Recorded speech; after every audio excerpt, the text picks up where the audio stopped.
ছেলে হওয়া এত সহজ না, অনেক কিছু ঘুরে আমাদের মাথায়।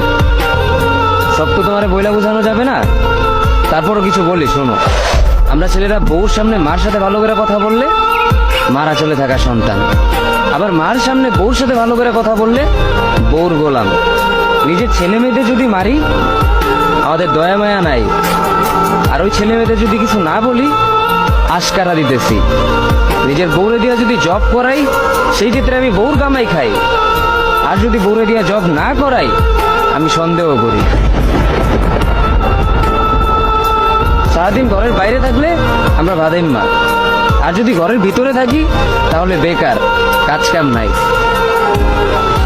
আর এই তোমাদের মেয়েদের গায়ে যদি আমরা ভুলেও টাচ করি না আমরা নির্যাতক, আর যদি তোমরা মেয়েরা আমাদের গায়ে হাত তুলো আমরা কাপুরুষ।